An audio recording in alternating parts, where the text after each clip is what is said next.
and our YouTube channel, Michael Imhotep, IMHOTEP.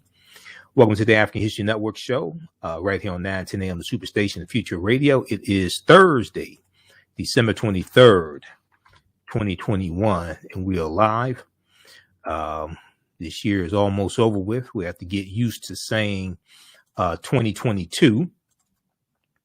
So I had a feeling that a verdict would come back today in the murder trial, the trial of former officer Kim Potter in the killing of Daunte Wright. And sure enough, we got the news that she was guilty. A jury found her guilty on first degree and second degree manslaughter charges. So we're going to break that down and deal with what happened today in court. We'll share some of the press conference that took place afterwards. Minnesota State's Attorney General Keith Ellison and the family of Daunte Wright held a press conference to talk about the trial, talk about the conviction. Okay, so we'll deal with that as well. All right, now, also there's a story dealing with the wreckage of the last known slave ship, which is the Clotilda, the Clotilda Slave Ship from 1860. I saw a couple of stories from December 22nd on this. One from National Public Radio, one from National Geographic, one from NBC, and one from CBS News. The one I'm looking at here is from CBS News.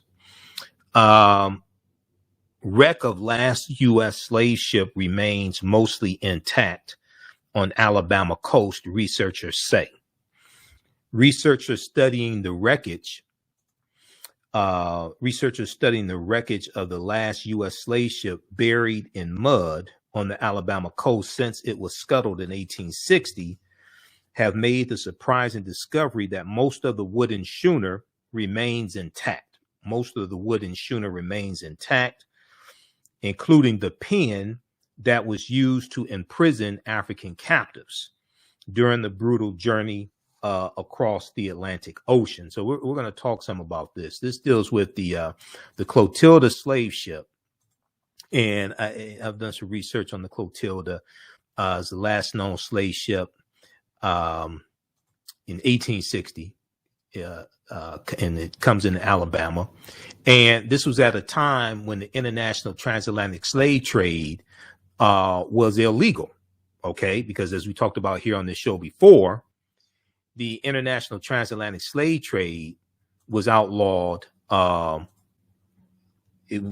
passed the bill March 2nd, 1807, and it went into effect January 1st, 1808. So the international transatlantic slave trade deals with bringing Africans into the country to enslave them. And that was illegal. And also going into Africa, capturing these Africans was illegal as well, based upon international treaties that different European nations entered into. Okay, so we'll talk about this on today's show as well. And as I said before, this helps to lay the foundation for a legal argument for slavery. It helps lay the foundation for a legal argument for reparations because of slavery, due to slavery. Okay, saying our ancestors worked for 246 years and didn't get paid is not a legal argument, because what law are you citing that they were supposed to be paid? Yes, we know it was morally wrong, but when you go to lawmakers, you don't go to argue morality, you go to argue law. The U.S., the reason why the international transatlantic slave trade was outlawed January 1st, 1808 is because of Article 1, Section 9, Clause 1 of the U.S. Constitution, which stated at the earliest that the international transatlantic slave trade could be outlawed would be January 1st, 1808. That's in the U.S. Constitution. This helps to lay the argument, the foundation for a legal argument for reparations, because all the Africans that were brought into this country from January 1st, 1808 up into July of 1860, when the Clotilda comes into Alabama, all that was illegal based upon federal law. In the court cases of white men who were caught trafficking Africans into the country, and they're arrested and prosecuted. But once again, we're not studying history and not studying law. So we'll deal with this. National Geographic has a big article on this. National Geographic has a big article on this. Somebody said, stop the big words. I'm not using big words. I mean, it may be big to you, but I'm not using big words. America's last slave ship is more intact than anyone thought. Archaeologists studying the Clotilda, which was identified in 2019, say the shipwreck may contain a wealth of well-preserved artifacts from barrels of food to human DNA. Okay, so now this is one from National Geographic has an extensive article on this. This is the one from National Geographic. I have to sign into my account to National Geographic. I have a subscription, but I'm in Google Chrome. I'm signed in the Firefox, but I need to sign in to Google Chrome. All right. Somebody needs to get a dictionary. So we'll talk about that. Then there's this other story. On yesterday's show, we talked about Netflix. Netflix depositing $100 million into 6 African-American owned banks. There's a story that I saw dealing with Sean Diddy Combs, Puff Daddy, Diddy. He has bought back Sean John.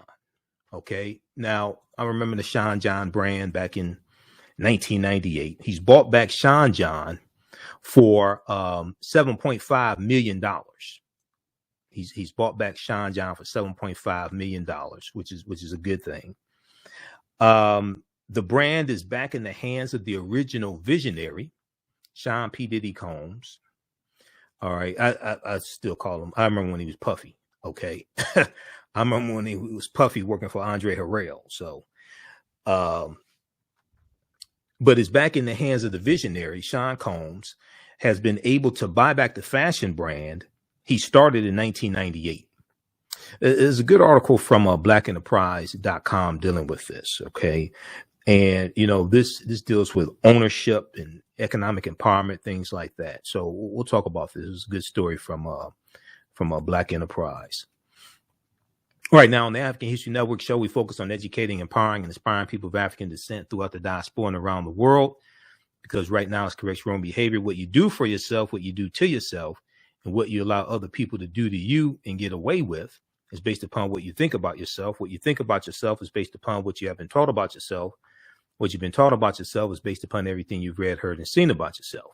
So when you control the radius of a man or woman's thoughts, you control the circumference of his or her actions, because the mind can't do or teach what it doesn't know. Yeah, Uptown Records, Andre Harrell.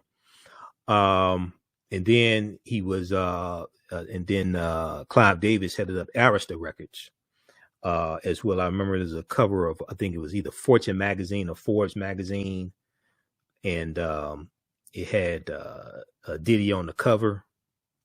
And I remember Clive Davis said Diddy works for me.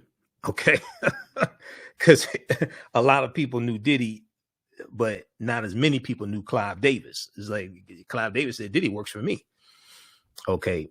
Research the white paper that Clive Davis had created from it was the Harvard Business School students.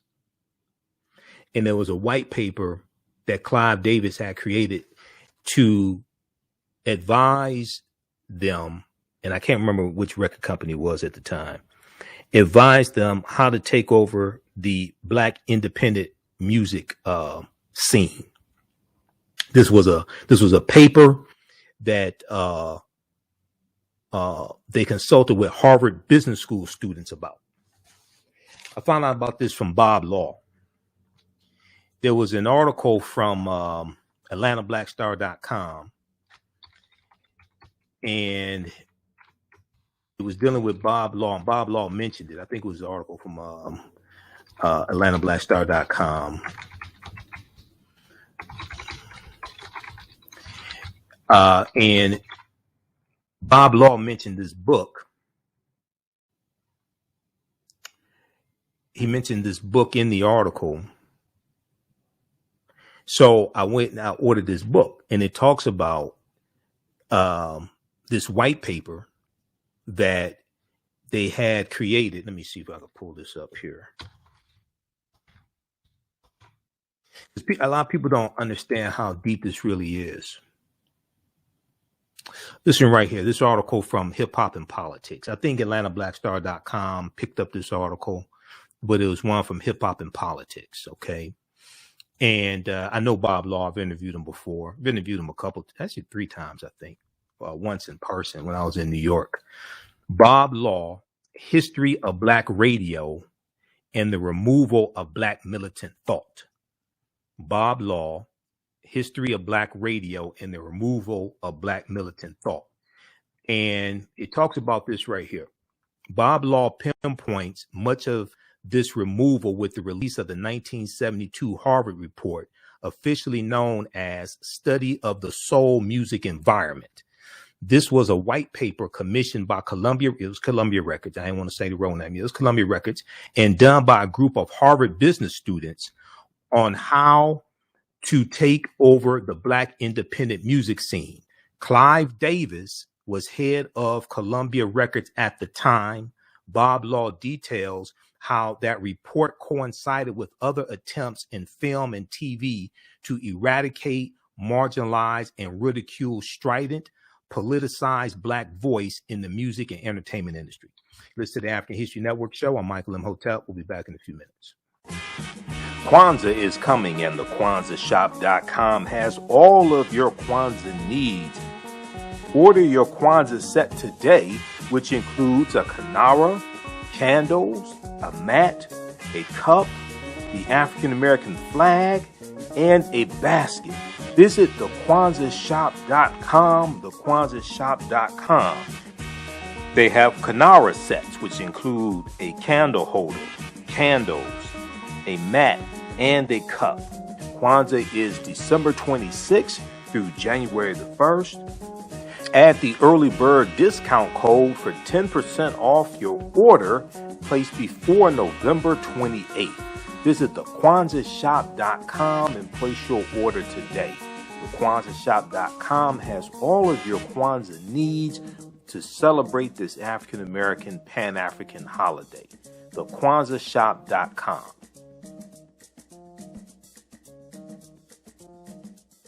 Mental health and well-being have long been a taboo subject in the so-called African American community. So I enlisted the help of mental health experts, thought leaders, and activists to help kill the ghost of Willie Lynch and heal from post-traumatic slave syndrome. We experience trauma a lot of times on a subconscious level. So sometimes something happens to us and we know that it's traumatizing, but we don't really recognize the extent of the trauma. Welcome back to the African History Network show right here on 910 AM, the Superstation, the Future Radio. I'm your host, Brother Michael Imhotep. It is Thursday, December 23rd, 2021. If you missed our show from December 21st, which was the winter solstice, go back and check that out as well. On our Facebook fan page, The African History Network, The African History Network, and our YouTube channel, Michael Imhotep, Imhotep.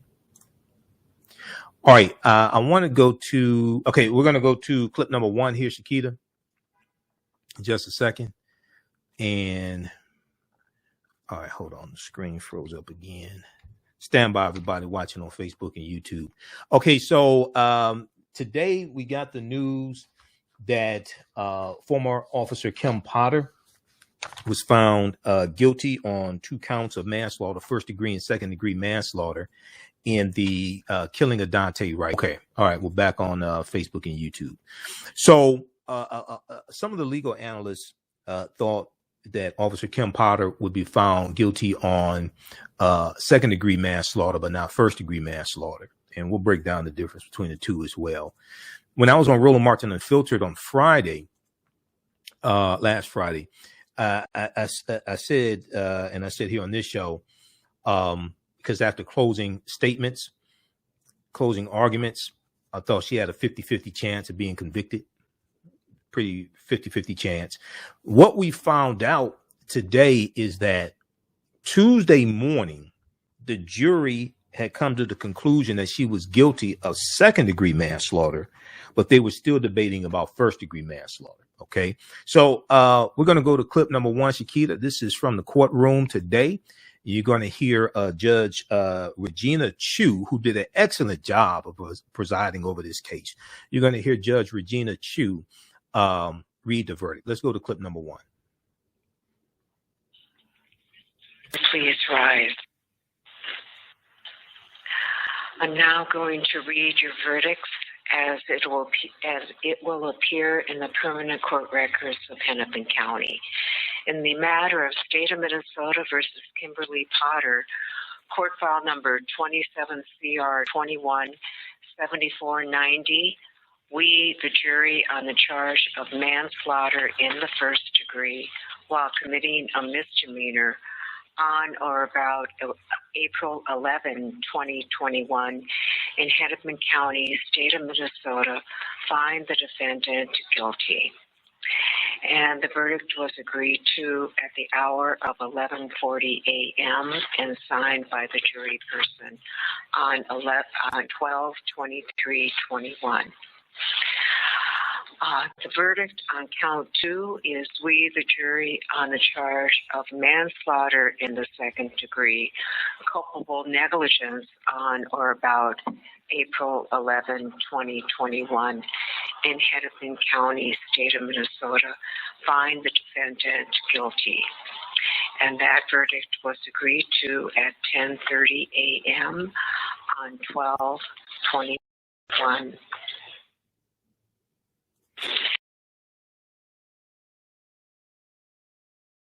Crowd when the verdict was read. She was pretty stoic. So it caused a lot of people to ask, well, where were all those tears that you shed when you were testifying, trying not to go to prison? All right. Now, I want to go to this piece here from New York Times. Kim Potter found guilty of manslaughter for Daunte Wright's death. New York Times has some good updates on this case.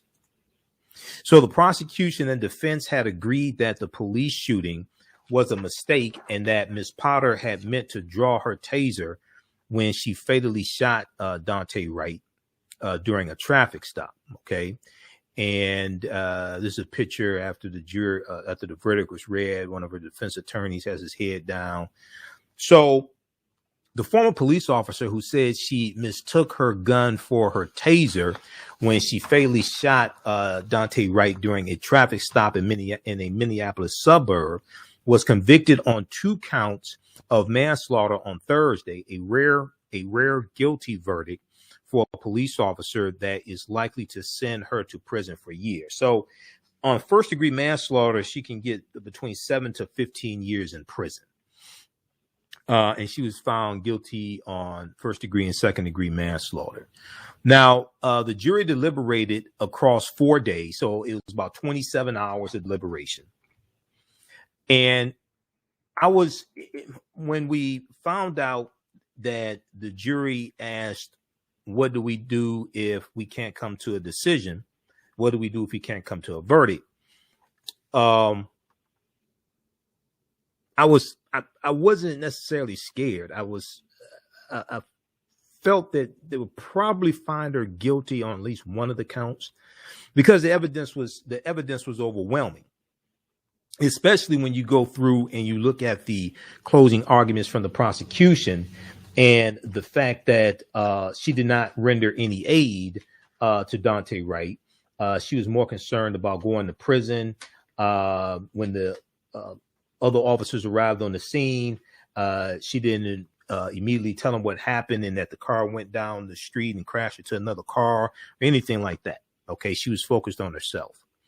So the jury deliberated across 4 days before agreeing on guilty verdicts for Kimberly Potter, a 49-year-old white woman who testified that she had never fired her gun in her 26 years on the police force. Never had to shoot anybody, never had to fire her gun in the line of duty. In her 26 years on the police force in Brooklyn Center, Minnesota, until she shot a single bullet into the chest of Daunte Wright, a 20-year-old African-American man who had been driving to a car wash in April 2021. Now, as the verdict was read, Kimberly Potter remained seen briefly downward and then toward the jurors, but never crying as she had when she testified. Even the New York Times is saying, wait a second, you were crying, you breaking down crying, she was breaking, I don't want to say hysterical, but yeah, when you were testifying, but here she didn't shed a tear, at least that we saw. Now, maybe when they had her in handcuffs and took her out of camera shot, maybe she started crying then. Now, Judge Regina Chu, who I said before did a really good job in presiding over this case, Judge Regina Chu ordered that Ms. Potter be immediately sent to prison, and deputies led her out of the courtroom in handcuffs as one of her relatives shouted, "Love you, Kim." Now, her defense attorneys requested that she be allowed to go home for Christmas and things like this. Now, she's found guilty of first and second degree manslaughter. Judge Regina Chu said, I have to treat her just like anybody else. I can't make exceptions for her. So she was found guilty. She has to go immediately to jail. She's awaiting sentencing. Sentencing is going to take place in February 2022. All right, we'll continue this on the other side of the break, and we'll let you hear a little bit of what happened at the press conference today after the verdict was read. You listen to the African History Network show. I'm Michael Imhotep. We'll be back in a few minutes. Come and travel with me to a time long ago and place far away. You will experience high adventure and excitement.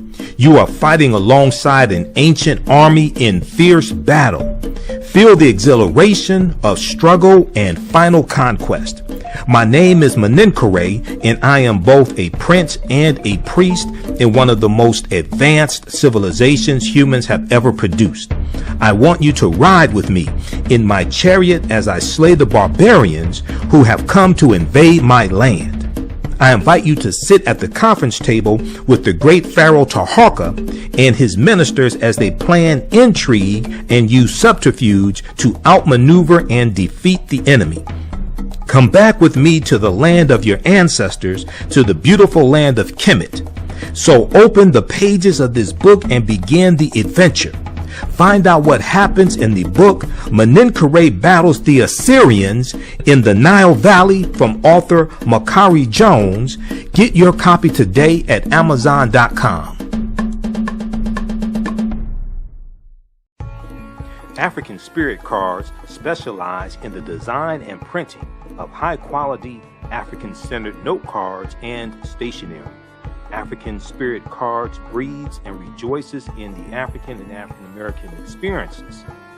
They honor our African heritage in all that they do for you by proudly displaying the great motifs and ornamentations of the African world diaspora. They use African images, African proverbs, and many African languages to fully immerse their clients in the wisdom and history of and the connection to Africa. They understand the importance of having images around us that reflect who we are. These images also illustrate where we came from and what we desire to be. They are here to serve you. Follow them on Instagram at African Spirit Cards, that's African with a K. They have a wide selection. Check out their holiday selection at Etsy.com/shop/African Spirit Cards. That's Etsy, ETSY. You can give them a call at 313-995-3579, 313-995-3579. You can email them at JanelleDesigns@AfricanSpiritCards.com. That's JANAL designs at AfricanSpiritCards.com and place your order today. 910, the Superstation, Detroit's only African-American talk radio. Welcome back to the African History Network show right here on 910 AM, the Superstation, the Future Radio. I'm your host, Brother Michael Imhotep. It is Thursday, December 23rd, 2021, and we are live. All right, calling numbers 313-778-7600, 313-778-7600 is the calling number if you have a question or comment. If you like this type of information, you can support the African History Network, $ the AHN show through Cash App, $ the AHN show through Cash App, also through PayPal, paypal.me/the AHN show. We're at 6 days a week. This helps us keep doing the research and stay on the air, keep broadcasting. And then we also have the information at our website, AfricanHistoryNetwork.com. Okay, this is our official Cash App account, $ the AHN show, SHOW through Cash App. When you go to it, it'll say Michael and show my picture there. Now, the Charles H. Wright Museum of African American History is having Kwanzaa all 7 days. So Kwanzaa starts December 26th. It's December 26th through January the 1st. So I will be there on Wednesday, December 29th. I'll be a vendor in the African marketplace. I'll be there Wednesday, December 29th. I'll be there Friday, December 31st and Saturday, January 1st. All right. Okay, hold on. What's going on here? Okay, so visit theright.org for more information. WRIGHT, theright.org.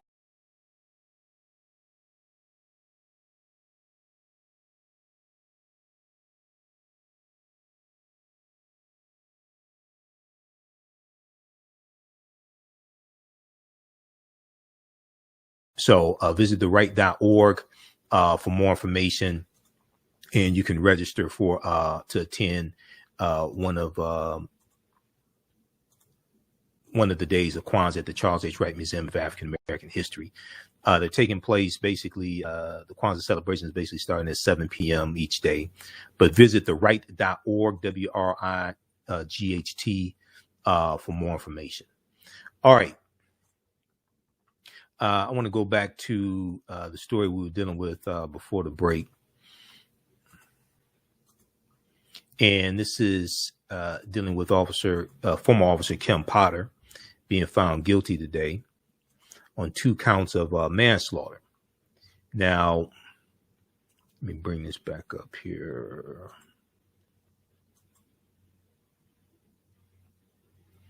Okay, she's found guilty on 2 counts of manslaughter. If we go back to the article from the New York Times. So Daunte Wright had been trying to flee from Officer Potter and 2 other officers who were attempting to arrest him on a warrant. At trial, prosecutors conceded that the shooting was an accident, but they argued that Kimberly Potter had been so reckless that she should be imprisoned. They argued that she had been so reckless that she should be imprisoned. Now, Judge Regina Chu will sentence Kimberly Potter, who resigned 2 days after the shooting, at a hearing scheduled for February 2022. The standard sentence for the more serious charge, first-degree manslaughter, is a little more than 7 years in prison, and the maximum penalty is 15 years. Now, Daunte Wright's parents let out cries in the courtroom as the guilty verdict were read, and joined several dozen of Daunte Wright's supporters who celebrated outside of the courthouse in downtown Minneapolis. His mother, Katie Bryant, said today Minnesota has shown that police are not going to continue to pull their gun instead of their taser. And we made this happen. You made this happen. Daunte Wright made this happen. Okay. I want to go to, we're going to go to clip number 2 here, Shakita. This is from the press conference that took place after the verdict was read. Let's go to, and this is Minnesota State's Attorney General Keith Ellison you're going to hear. Let's go to clip number 2.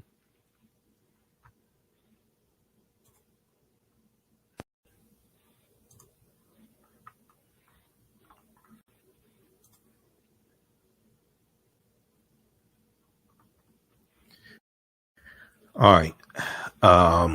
We'll get that queued up in just a second.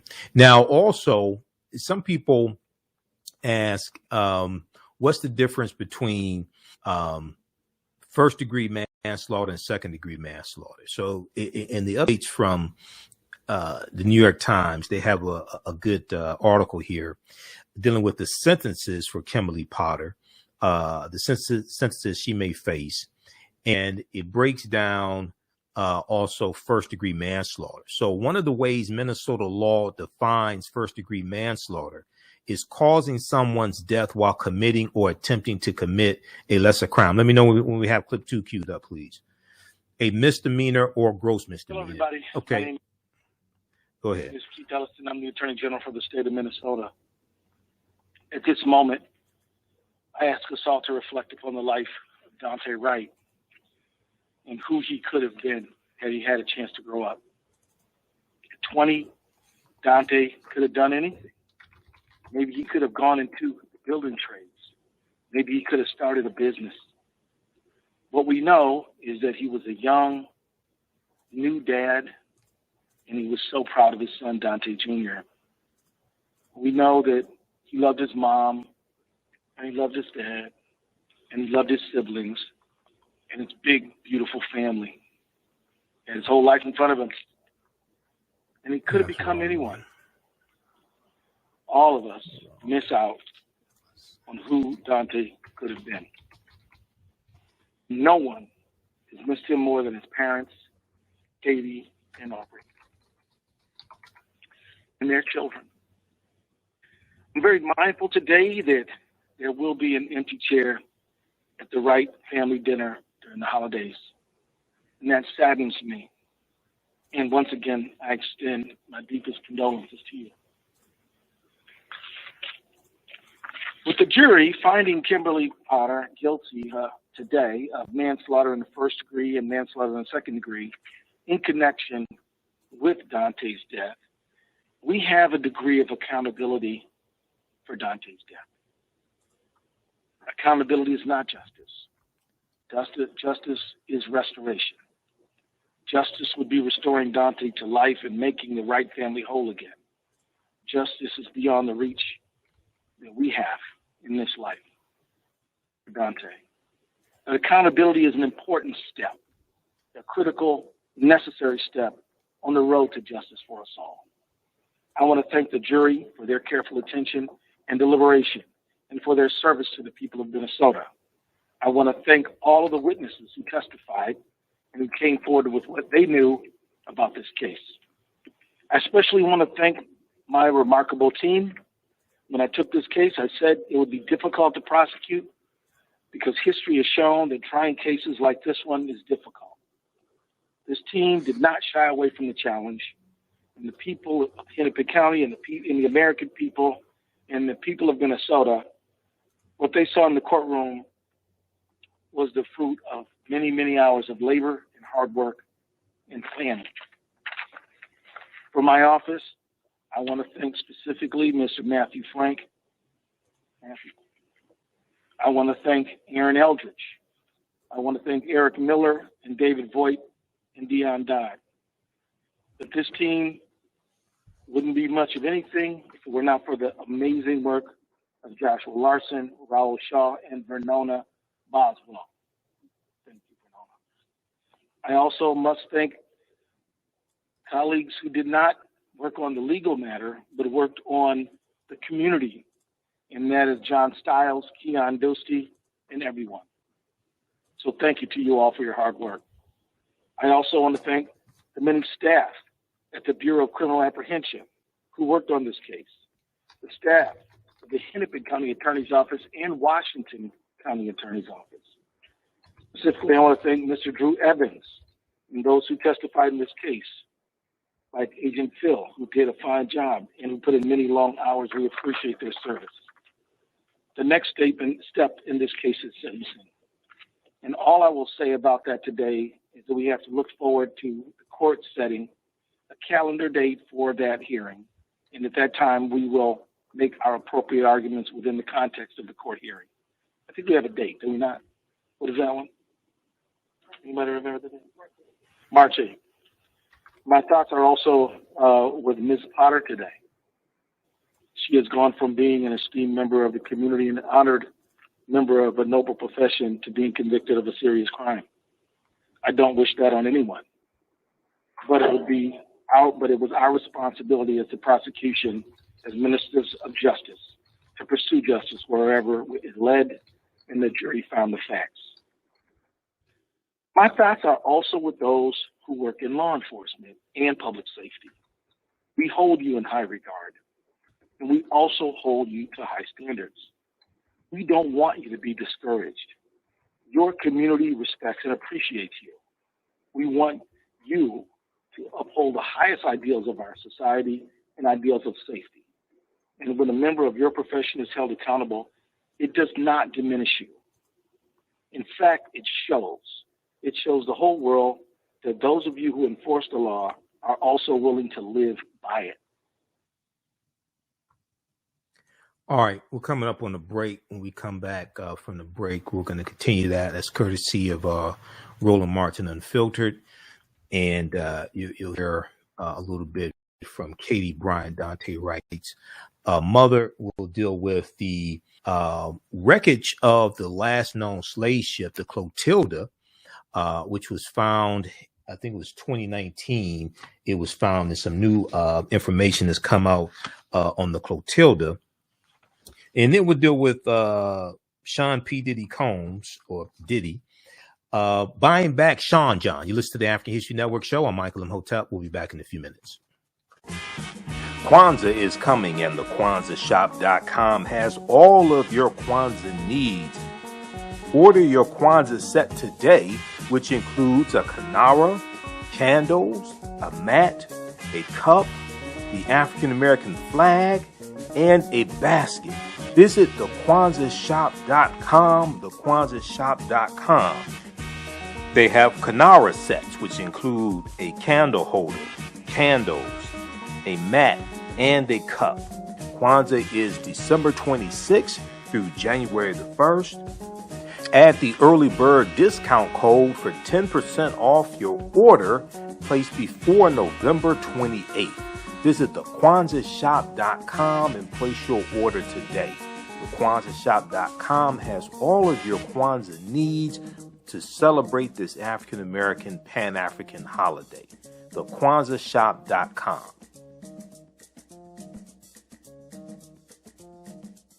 Black on Purpose Television Network.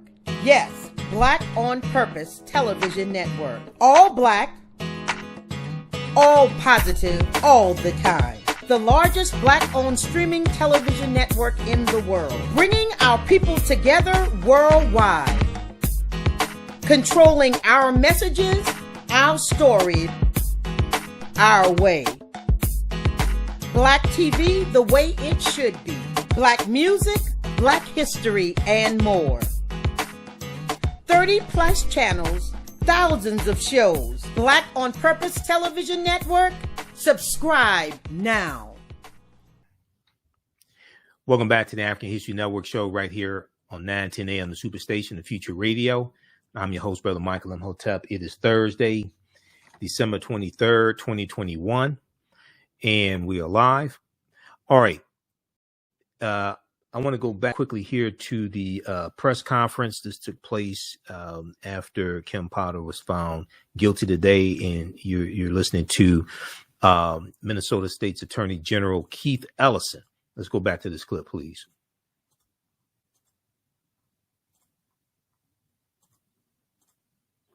And that's a good thing. It restores trust.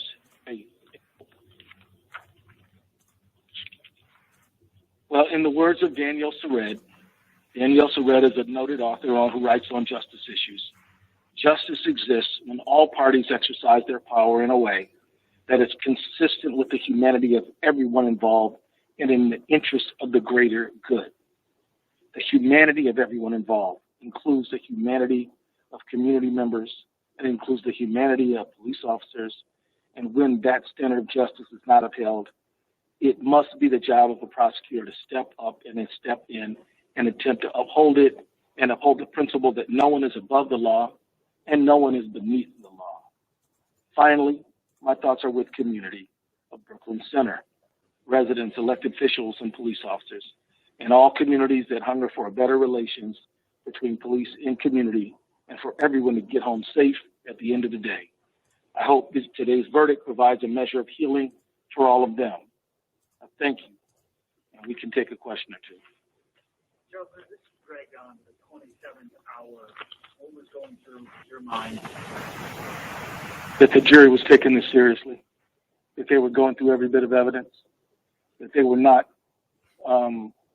leaving anything to the side, and that they understood that this matter was of tremendous importance to the Wright family, but also to the Potter family, to the entire community. So I thank them for their service. Let's get Storms. They want questions for the Wright family. Is that okay? Or okay, sure. I asked you guys what were you feeling when you heard the word guilty, and what are you feeling now? Have you processed? What's going through your head and heart right now? Oh my gosh, the moment that we heard guilty on the manslaughter 1, emotions, every single emotion that you could imagine just running through your body at that moment. Kind of let out a yelp because it was built up in the anticipation of what would come while we were waiting for the last few days. And now we've been able to process it. We want to thank the entire prosecution team. We want to thank community support, everybody who's been out there that has supported us in this long fight for accountability. What do you think of this time when you said last week? I'd rather not answer that question. All right. Okay. Pause right there. All right. Thanks. Pause it right there. Okay. That last question I couldn't make out what the reporter was asking, but you can watch that at Roland Martin on Facebook and YouTube, because Roland broadcasted the press conference live. Also, MSNBC has it as well, so you can check that out. Read this. So read the article from New York Times on this. Now, very quickly, if we go back to first-degree manslaughter and second-degree manslaughter, the difference between the two, and then we're going to get to this story about the Clotilda Slave Ship, the last slave ship that came into the U.S. in 1860. First-degree manslaughter, okay? One of the ways Minnesota law defines first-degree manslaughter is causing someone's death while committing or attempting to commit a lesser crime, a misdemeanor or gross misdemeanor, in a way that a reasonable person could foresee would cause death or great bodily harm. Specifically, prosecutors accused Kimberly Potter of causing Daunte Wright's death through the reckless handling or use of a firearm. Now, first-degree manslaughter is a felony punishable by up to 15 years imprisonment and a fine of up to $30,000. The standard prison sentence for someone without a prior criminal record, like Kimberly Potter, would be a little more than 7 years on first-degree manslaughter. Now, count 2 was second-degree manslaughter. She was convicted on both counts, first-degree and second-degree manslaughter. For second-degree manslaughter, one of the ways Minnesota law defines second-degree manslaughter is causing someone's death through culpable negligence by creating an unreasonable risk and consciously taking chances of causing death or great bodily harm. Now, prosecutors persuaded the jury that Kimberly Potter had done so in the use of second-degree manslaughter is a felony punishable by up to 10 years imprisonment and a fine of up to $20,000. Now, the standard sentence for a person without any previous convictions would be about 4 years on the lesser charge of second-degree manslaughter. But because Kimberly Potter was also convicted of a more serious charge, first-degree manslaughter, in connection with the same death, this count is unlikely to affect the total length of her sentence. Sentencing is going to take place in February, so we'll keep you updated on what happens there. Okay, so read this from New York Times. Kim Potter found guilty of manslaughter for Daunte Wright's death. Also, NBC News has a good article on this as well. Now, very quickly, let's go to this piece here from CBS News. This deals with the wreckage of the last known slave ship, which is called the Clotilda. And Cudjoe Lewis was on the Clotilda a few years ago. Information came out about Cudjoe Lewis. And there was an interview that Zora Neale Hurston did with Cudjoe Lewis that was just released in the last few years. Also, the author, Zora Neale Hurston. Now, wreck of last U.S. slave ship remains mostly intact Alabama coast, on Alabama coast, researchers say. This is from December 22nd, 2021. Now, researchers studying the wreckage of the last U.S. slave ship called the Clotilda, buried in mud on the Alabama coast since it was scuttled in 1860, and that's the year before the Civil War starts, have made the surprising discovery that most of the wooden schooner remains intact, including the pen, that the area, the holding area, the pen that was used to imprison African captives during the brutal journey across the Atlantic Ocean. Now, while the upper portion of the two-masted Clotilda is gone, the section below the deck where the captured Africans and stockpiles were held is still largely in one piece after being buried for decades in a section of river that hasn't been dredged, said maritime archaeologist James Delgado of the Florida-based Search Inc. Now, at least 2/3 of the ship remains, and the existence of the unit and the existence of the unlit and unventilated slave pen built during the voyage by the addition of a bulkhead where people were held as cargo below the main deck for weeks raises questions about whether food and water containers, chains, and even human DNA could remain in the hull, James Delgado said. Now, what's interesting, so at the time this ship comes in, bringing Africans into the country is illegal. That was outlawed January 1st, 1808. James Delgado said in an interview, it's a stunning revelation.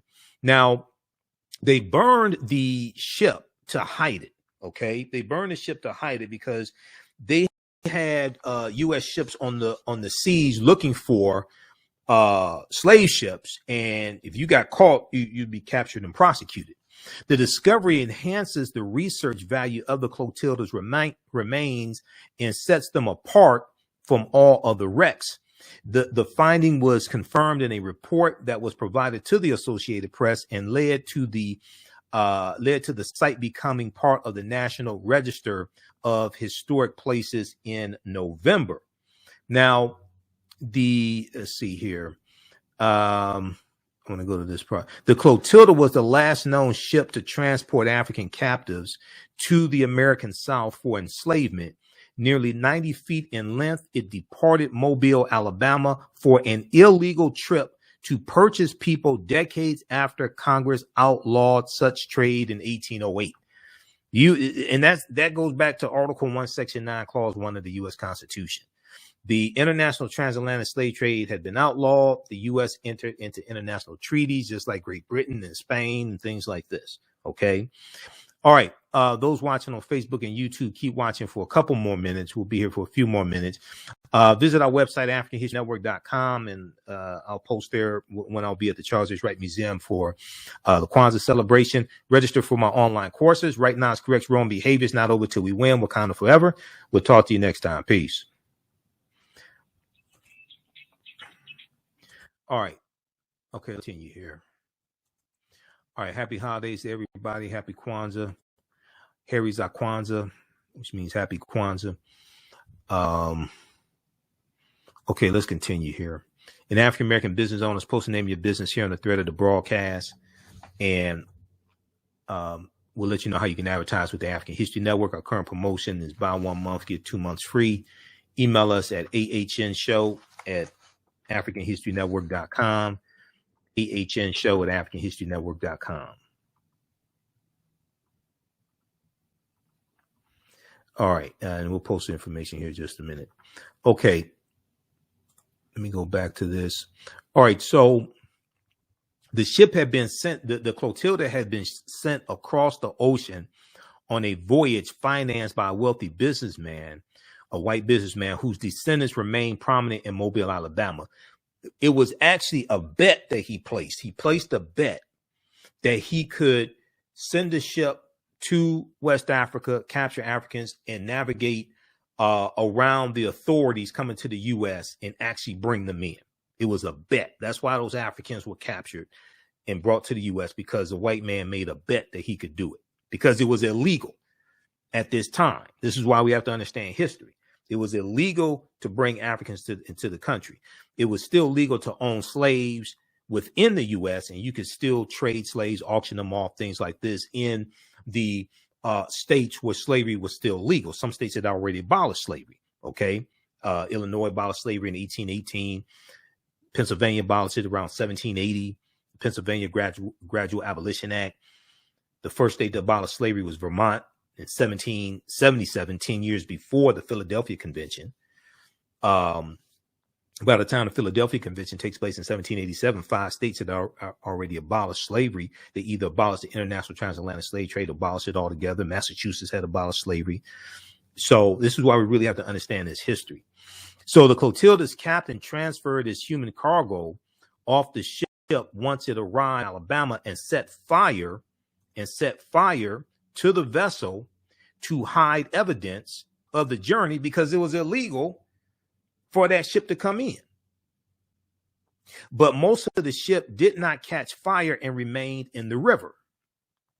Shown on navigational charts since the 1950s, the wreckage was publicly identified as that of the Clotilda in 2019.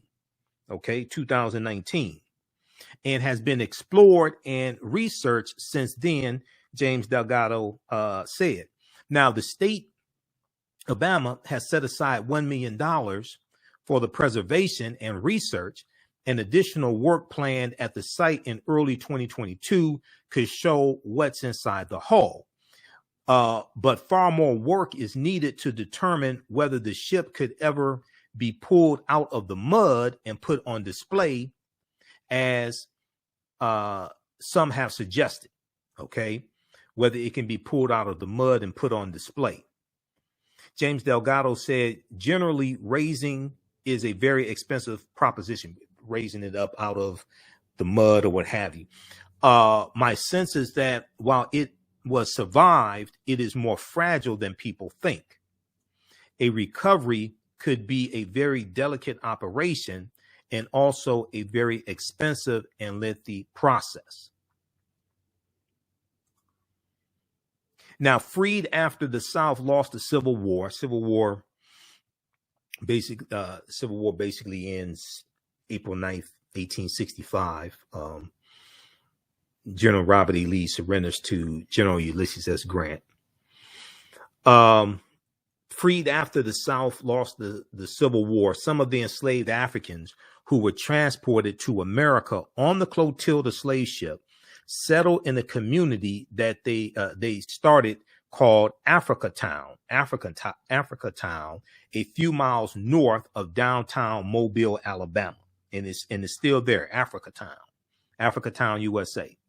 A documentary about the now impoverished community by Alabama filmmaker Margaret Brown, titled Descendant, will premiere at the Sundance Festival in January 2022, and descendants of the Clotilda captives are planning an annual gathering in February 2022.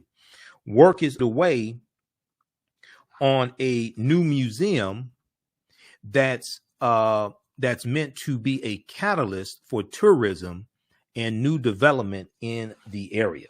Okay, so check out this piece here from CBS News, cbsnews.com, picked up by the Associated Press.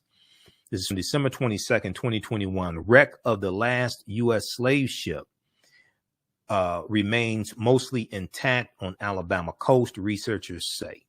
National Geographic also has a good article on this topic as well. The piece from National Geographic is, let me go to that one here from National Geographic. Okay, America's last slave ship. This one here. America's last slave ship is more intact than anyone thought. This is from National Geographic, December 21st, 2021. Okay, I guess it has me logged in now in the Google Chrome into my National Geographic account because I'm paying them each month. So,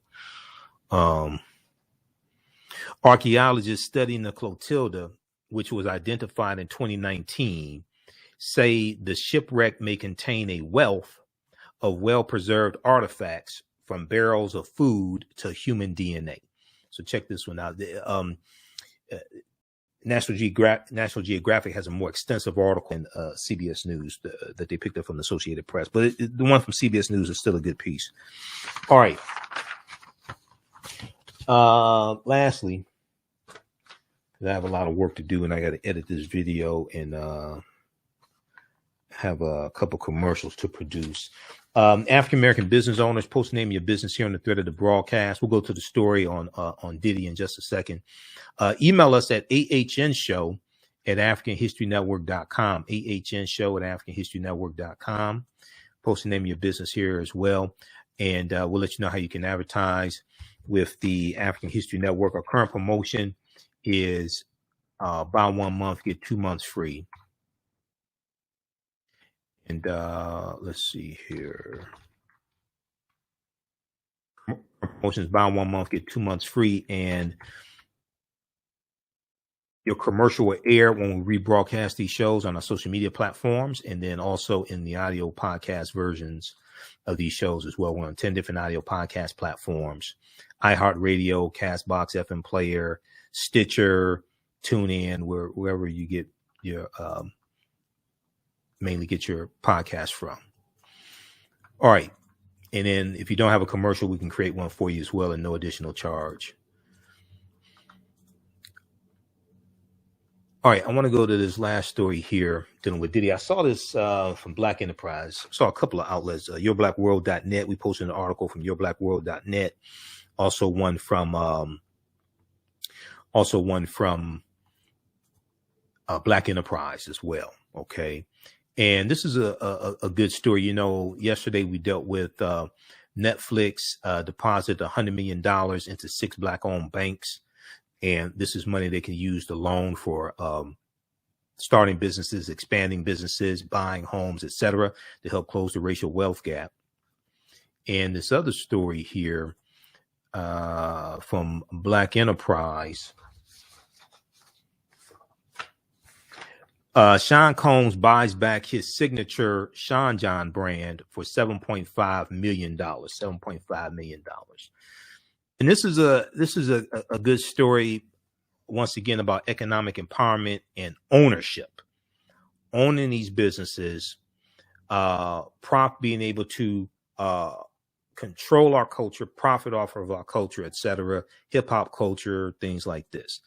You know, one of the things, if you late at night, you know, like on TV One or some of these other stations, they show these soul music collections, and it's the Isley Brothers and Teddy Pendergrass and the Shy Lights and things like this, right? And it's like Time Life.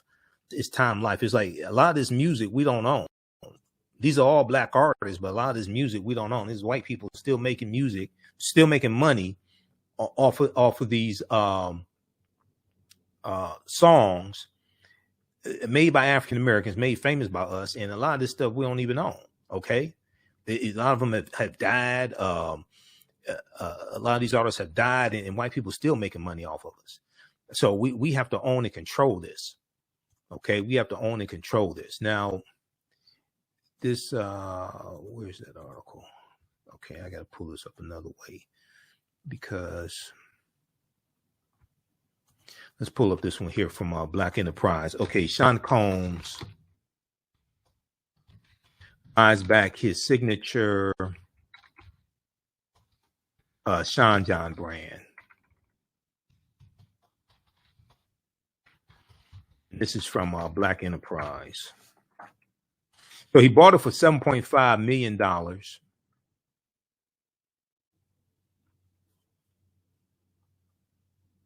He bought it for $7.5 million. And he started it in 1998.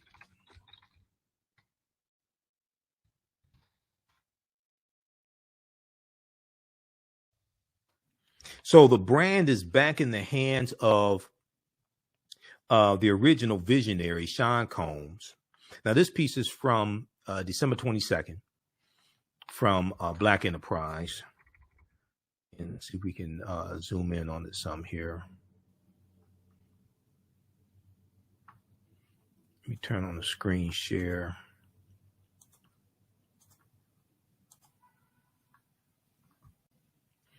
Okay, Sean Combs buys back his signature Sean John brand for $7.5 million. So the brand is back in the hands of the original visionary, Sean Combs. It has been, and Sean Combs has been able to buy back the fashion brand he started in 1998. He said, "I launched Sean John in 1998 with the goal of building a premium brand that shattered tradition and introduced hip hop to high fashion on a global scale." He said this in a written statement to Black Enterprise. He said, quote, seeing how streetwear has evolved to rewrite the rules of fashion and impact culture across categories, I'm ready to reclaim the ownership of the brand, build a team of visionary designers and global partners to write the next chapter for Sean John's legacy, end quote. Now, according to Women's Wear Daily, the bad Sean John was Diddy Combs able to buy back his company with a winning bid of $7,551,000.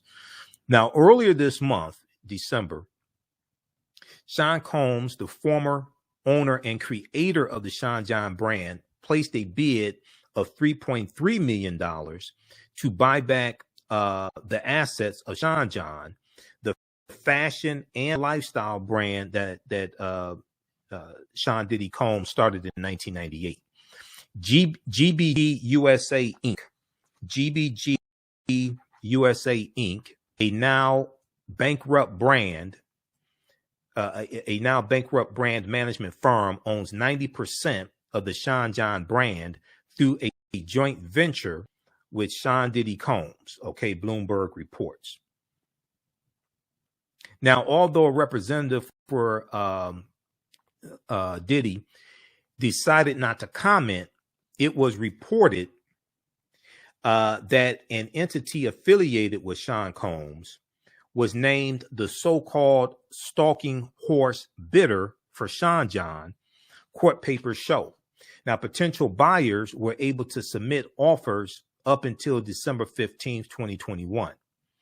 It was reported that four other parties had also placed their own bids, and an auction was held on Monday, December 20th, with Diddy succeeding in obtaining the brand he started. Now, there were originally 45 potential buyers who were notified that the brand was up for auction. Now, according to court papers, United Ventures LLC placed this bid with a cash purchase of $7.5 million and is now labeled the backup bidder to Sean Combs. Okay, United Ventures LLC. He bid $7,551,000. They bid $7.5 million. There is final approval of Sean Combs' $7.551 million bid that is scheduled at the time this article is written, December 22nd. Now, earlier this year, Black Enterprise reported that Sean Combs sued Sean John for $25 million. The entertainment mogul launched the fashion brand in 1998 and then sold it to Global Brands Group in 2016. However, in a lawsuit filed against the Global Brands Group, Sean Combs states that he never endorsed the line nor given Global Brands Group, Sean John, or misguided authorization to associate his name with the current collection. Okay, in a lawsuit filed against Global Brands Group, Sean Diddy Combs states that he never endorsed the line nor gave Global Brands Group, Sean John, or misguided authorization to associate his name with the current collection. Now, based on quotes used by the companies, it appeared that he was connected to the new Sean John and misguided brand. Okay, the lawsuit has been dropped. So check out this piece here from Black Enterprise. Sean Combs buys back his signature Sean John brand for $7.5 million. This is from blackenterprise.com, December 22nd, 2021. So hopefully there'll be some big things from that. Hopefully he'll employ a lot of African Americans as well. And like I said, you know, these companies, especially dealing with hip hop, whether it's hip hop wear, hip hop gear, whether it's dealing with the music, things like this, we have to own this stuff. A lot of this stuff is owned by white people. Okay, which really don't make any sense because we're the talent. And I mean, all you have to do is look late at night at the soul music collection and all that. I mean, they have some good music. Okay, Me and Mrs. Jones and you know, all these songs, and it's like white people, like Time Warner owns all this stuff. A lot of this music. All right.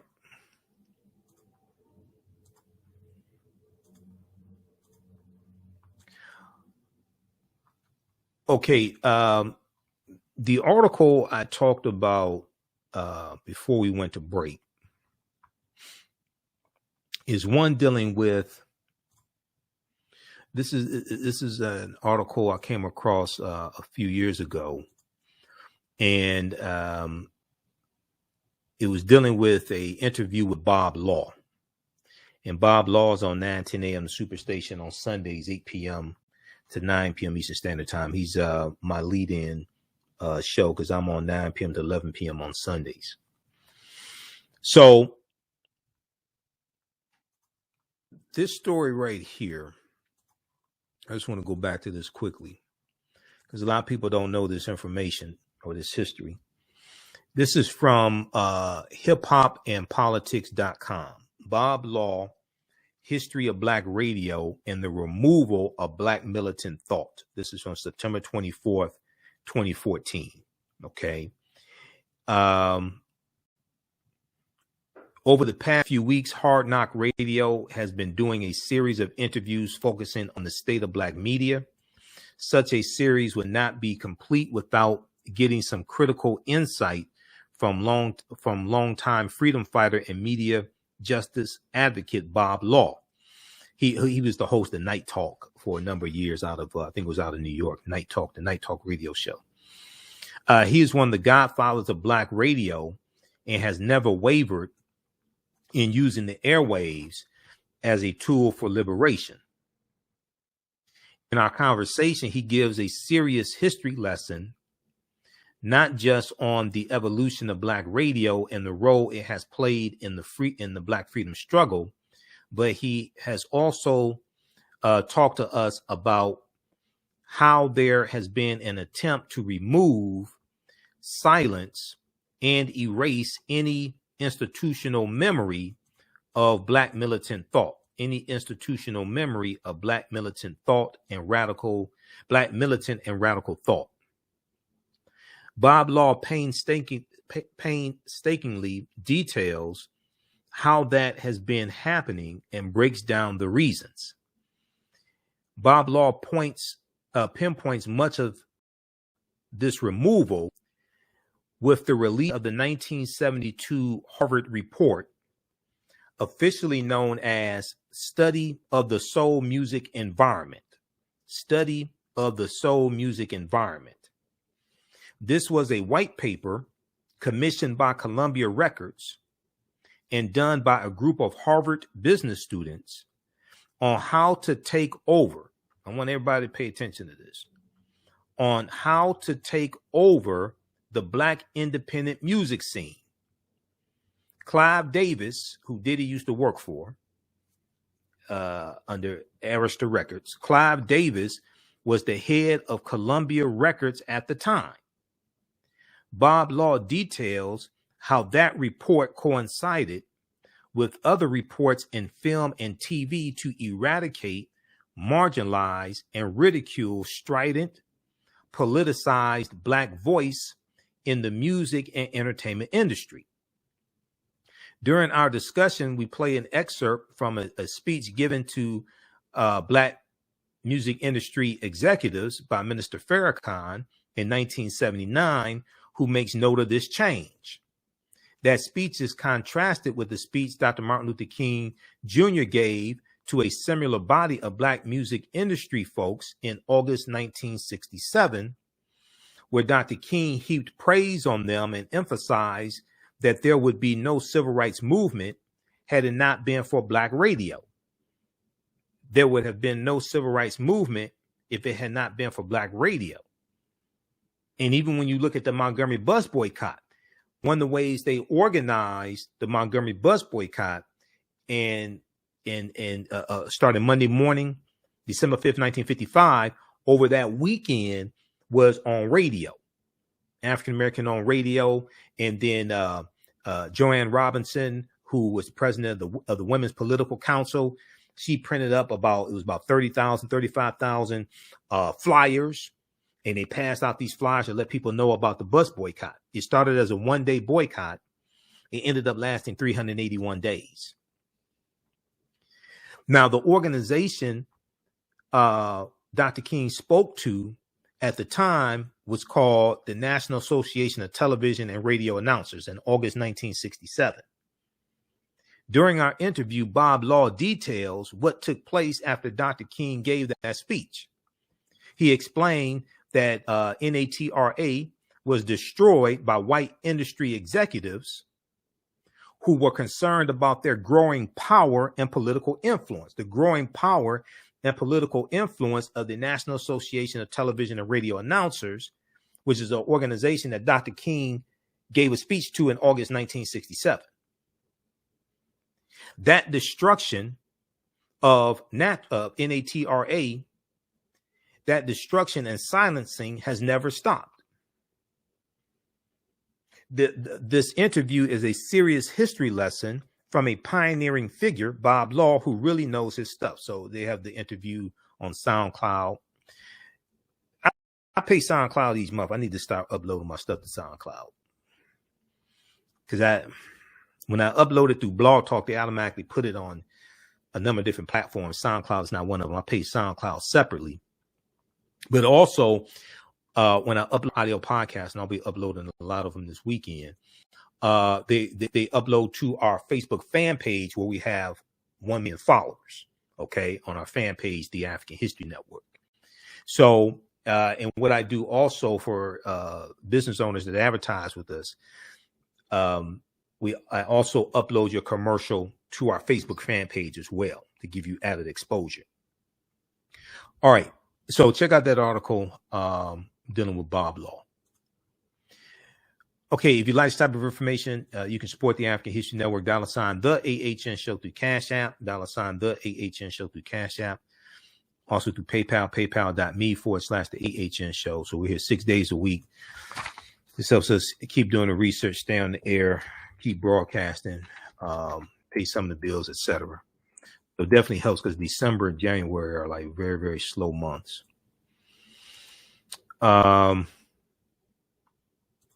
This is our official Cash App account, $ the AHN Show, SHOW. When you go to it, it says Michael and shows my picture there. These other ones here are fake African History Network Cash App accounts. Okay, who said that? Della said, congratulations, Diddy. We just give away our power. Yeah, it's about ownership. We got to own this stuff seriously, create generational wealth.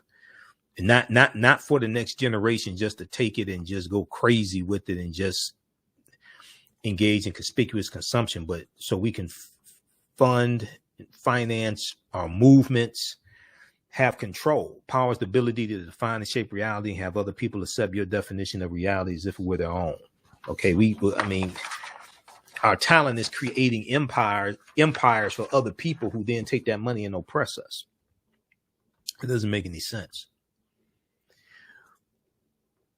Okay, and also you can register for the online courses I teach on Saturdays and Sundays, from the Civil War to the Civil Rights Movement and Black Power, 1865 to 1968. And we pull this up. We have it here on the homepage of our website, AfricanHistoryNetwork.com. Next class is going to be Sunday, December 26th, first day of Kwanzaa, 12 noon to 2 p.m. Eastern Standard Time. Ancient Kemet, one of the original names for Egypt, Ancient Kemet, the Moors, and the Ma'afa. Understand the transatlantic slave trade. Okay, so we have the website updated, so it's there. And let me change that. That should say 12 p.m. Okay, I was moving quickly. So we do the sessions live. All the sessions are archived and recorded. You can watch from around the world. You can use this with your children also. We deal with thousands of years of history and what leads up to the transatlantic slave trade taking place. It's a visual class. I do a PowerPoint presentation. We have book references, articles, video clips. It's very well documented. You don't have to buy any of the books to follow along in class. We have a bundle pack where you can register for both classes for only $70. It's right on the homepage of our website, AfricanHistoryNetwork.com. As soon as you register, you can start watching the content, and you have access to the full class even after the 10-week online course is over with. Okay. So a year from now, if you want to go back and watch the entire class, you'll be able to do that. So we'll post a link here, and you can join us in our next class. All right, look, we have to get out of here. Harry's our Kwanzaa. Happy Kwanzaa. We'll see you at the Charles H. Wright Museum of African American History. If you want me to do a presentation for the group organization, because the first 3 days of Kwanzaa, I don't have anything scheduled. If you want me to do a presentation in person or virtually for Kwanzaa, Dr. King Day, African American History Month, what have you, email me at AHNshow@AfricanHistoryNetwork.com, AHNshow@AfricanHistoryNetwork.com. All right. So we're not on live Sunday. The radio station is shut down, of course, for the holidays. We'll be back live Monday. I may do a broadcast during the weekend live or something like that. I probably will, to talk about our Sunday class. I probably will. Okay. So we have to get out of here. Remember, right now is correct. Wrong behavior is not over till we win. Wakanda forever. Happy Kwanzaa. And I'll be posting the article that I post each year that I wrote a few years ago dealing with the African origins of Kwanzaa as well. Okay. And at our website, AfricanHistoryNetwork.com, we have some of my lectures that I've done the past few years on Kwanzaa also. Let me see. We have that up here. Is that on the homepage? And on the 21st, we dealt with the winter solstice. So the 3-hour lecture I have dealing with the ancient Kemet, the winter solstice, and the history of Christmas. That's at our website, AfricanHistoryNetwork.com. Okay, so that's like $10. It's on DVD and digital download format. And then it is one of the 15 lectures in the bundle pack, the Black History Month bundle pack that I have also.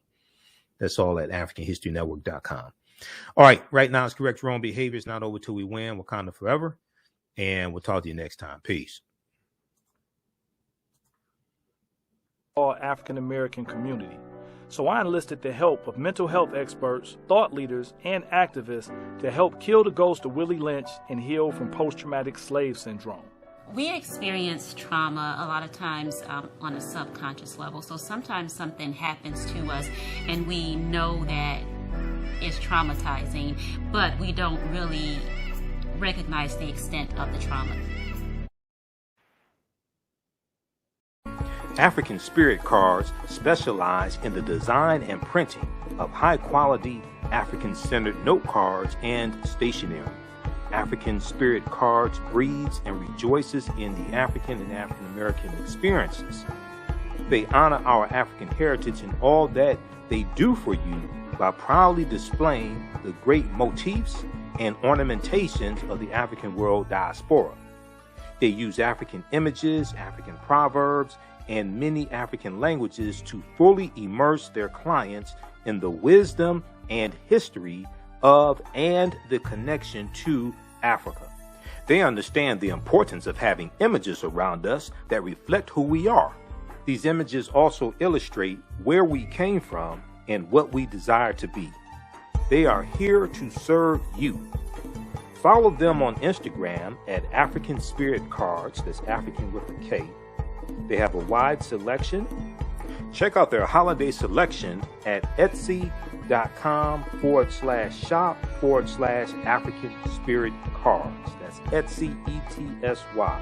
You can give them a call at 313-995-3579, 313-995-3579. You can email them at janeldesigns@AfricanSpiritCards.com.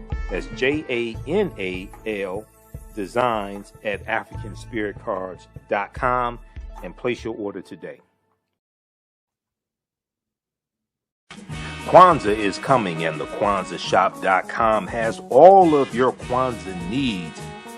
Order your Kwanzaa set today, which includes a kinara, candles, a mat, a cup, the African American flag, and a basket. Visit the KwanzaaShop.com, KwanzaaShop.com. They have kinara sets, which include a candle holder, candles, a mat, and a cup. Kwanzaa is December 26th through January the 1st. Add the early bird discount code for 10% off your order placed before November 28th. Visit the KwanzaaShop.com and place your order today. The KwanzaaShop.com has all of your Kwanzaa needs to celebrate this African American Pan-African holiday. The KwanzaaShop.com.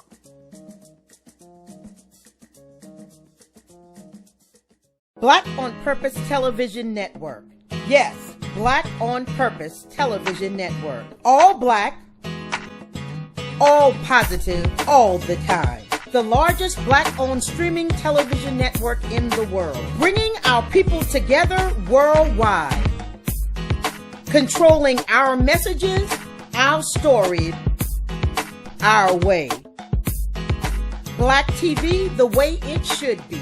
Black music, Black history, and more. 30-plus channels, thousands of shows. Black on Purpose Television Network. Subscribe now. Come and travel with me to a time long ago and place far away. You will experience high adventure and excitement. You are fighting alongside an ancient army in fierce battle. Feel the exhilaration of struggle and final conquest. My name is Maninkore, and I am both a prince and a priest in one of the most advanced civilizations humans have ever produced. I want you to ride with me in my chariot as I slay the barbarians who have come to invade my land. I invite you to sit at the conference table with the great Pharaoh Taharka and his ministers as they plan intrigue and use subterfuge to outmaneuver and defeat the enemy. Come back with me to the land of your ancestors, to the beautiful land of Kemet. So open the pages of this book and begin the adventure.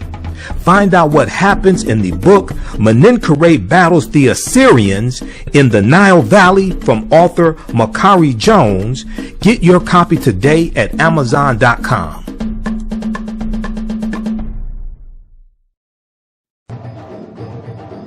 Soul in Motion, celebrating 38 years in the arts.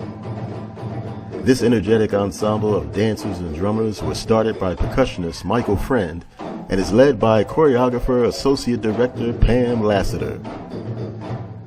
Based in the Washington, D.C. area, Soul in Motion is now accepting bookings for Black History Month, Juneteenth, and summer festivals in 2022. Soul in Motion is also available for more intimate events like naming ceremonies and weddings. To find out more or to book your date, call 240-452-1349 or send an email to info@soulinmotion.org. Be sure to check us out on Facebook, Instagram, and YouTube. Soul in Motion, celebrating our history, our culture, our future. Soul in Motion. Theater, African dance, and drumming since 1984.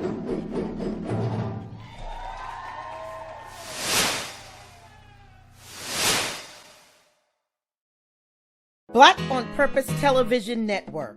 Yes, Black on Purpose Television Network. All black, all positive, all the time. The largest black-owned streaming television network in the world, bringing our people together worldwide, controlling our messages, our stories, our way. Black TV the way it should be. Black music, Black history, and more. 30-plus channels, thousands of shows. Black on Purpose Television Network. Subscribe now.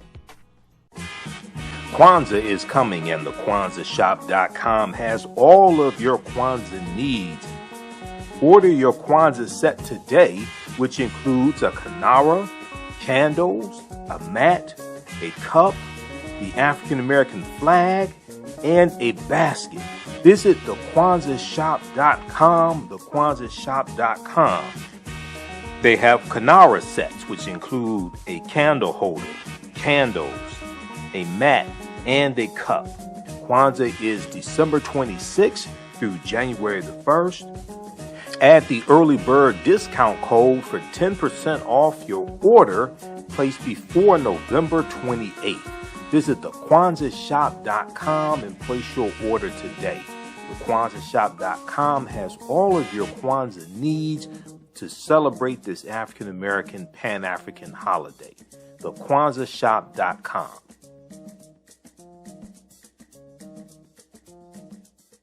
Black on Purpose Television Network.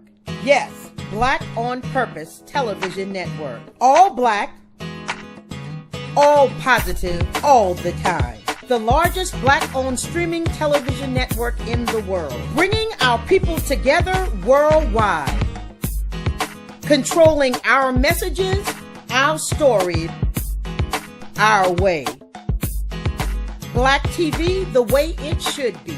Black music, Black history, and more.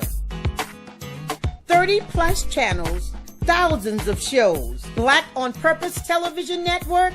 Subscribe now. Come and travel with me to a time long ago and place far away. You will experience high adventure and excitement. You are fighting alongside an ancient army in fierce battle. Feel the exhilaration of struggle and final conquest. My name is Menenkhare, and I am both a prince and a priest in one of the most advanced civilizations humans have ever produced. I want you to ride with me in my chariot as I slay the barbarians who have come to invade my land. I invite you to sit at the conference table with the great Pharaoh Taharka and his ministers as they plan intrigue and use subterfuge to outmaneuver and defeat the enemy. Come back with me to the land of your ancestors, to the beautiful land of Kemet. So open the pages of this book and begin the adventure. Find out what happens in the book Menenkhare Battles the Assyrians in the Nile Valley from author Makari Jones. Get your copy today at Amazon.com.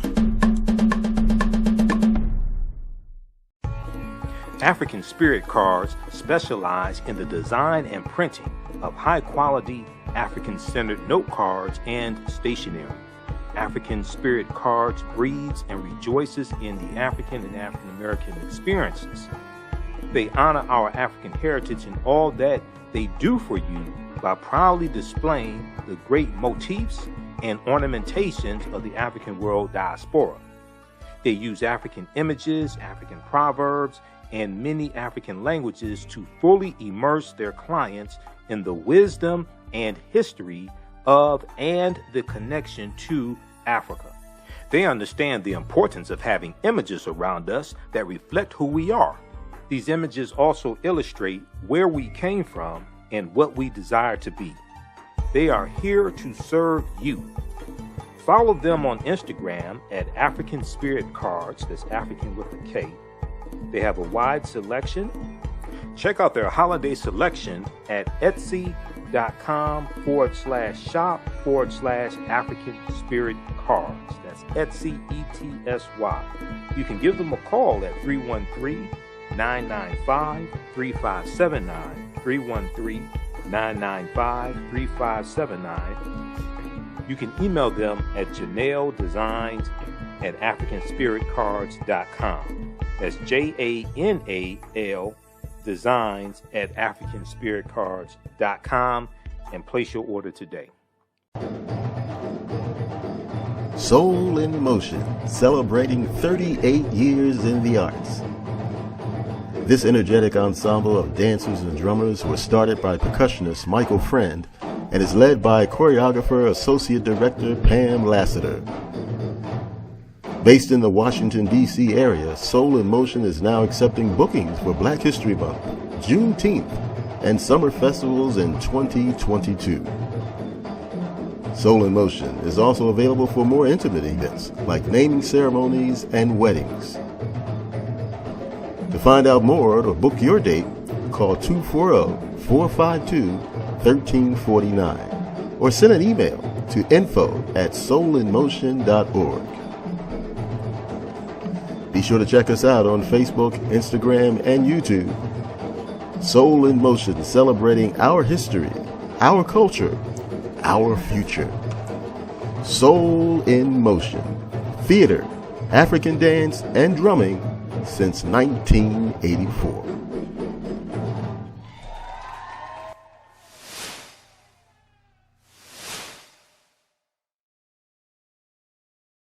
Hi, I'm Joel Wilson, President and CEO of JCW Computer Consulting, LLC, a technology implementation firm with over 20 years of satisfying customers.